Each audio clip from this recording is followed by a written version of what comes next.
We discussed about blend of rigidity and flexibility. అంటే ఏమని అర్థం అంటే మీరు లాస్ని తయారు చేస్తారు. పార్లమెంట్ అనేది లా తయారు చేస్తుంది. ఒక లా తయారు చేస్తుంది అనుకోండి. It has to make a new లా.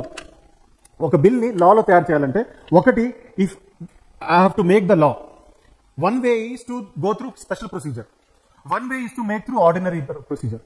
అంటే స్పెషల్ ప్రొసీజర్ అంటే ఏంటి? దానికి కొన్ని స్పెషల్ మెజారిటీ రావాలి. అంటే ఇప్పుడు ఒక లా నేను తయారు చేయాలనుకోండి, ఏం చేయాలి? ఫస్ట్ నేను యాజ్ అ బ్యూరోక్రాట్, జనరల్గా లా అనేది ఎలా తయారు చేస్తారంటే, ఈ బ్యూరోక్రాట్స్ ఉంటారు కదా, మీరు రేపు అవుతారు బ్యూరోక్రాట్స్ అయ్యాక ఏం చేస్తారు?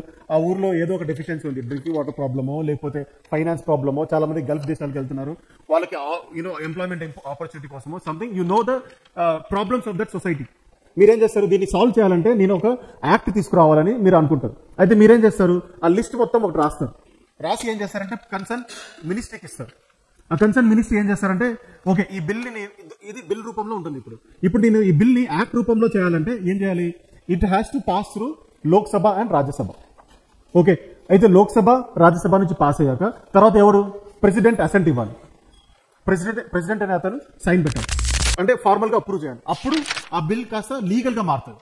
అప్పుడు ఏమవుతుంది? ఆ పర్టికులర్ మీరు ఏదైతే ప్రాబ్లం అనుకున్నారో ఆ పర్టికులర్ డిస్ట్రిక్ట్ లో దీన్ని ఇంప్లిమెంట్ చేస్తారు.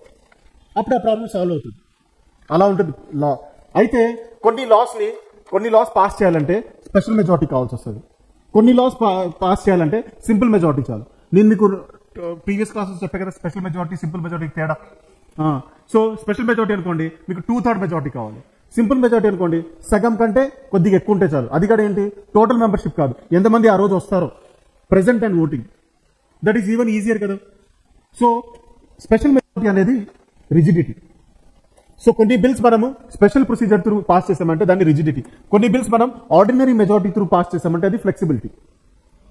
సో మన ఇండియాలో ఈ రెండు ఉన్నాయి. అందుకే మనం కొన్ని చోట్ల సింపుల్ మెజారిటీని ఇంప్లిమెంట్ చేస్తాం, కొన్ని చోట్ల స్పెషల్ మెజారిటీని ఇంప్లిమెంట్ చేస్తాం. Okay, it depends. చాలా ఇంపార్టెంట్ ఇష్యూ ఉందనుకోండి, అది అంటే ఇట్ డిపెండ్స్ ఏరియా, అంటే కాంటెక్స్ట్ బట్టి మారుతుంది. అది కూడా ప్రొవిజన్స్ మీకు పార్లమెంట్ అనే చాప్టర్లో ఉంటుంది, విల్ డిస్కస్. అంటే స్పెషల్ మెజారిటీలో ఏ టైప్ ఆఫ్ బిల్స్ వస్తాయి, సింపుల్ మెజారిటీలో ఏ టైప్ ఆఫ్ బిల్స్ వస్తాయి, ఇలాంటివి. Okay, so this is another feature, blend of rigidity and flexibility.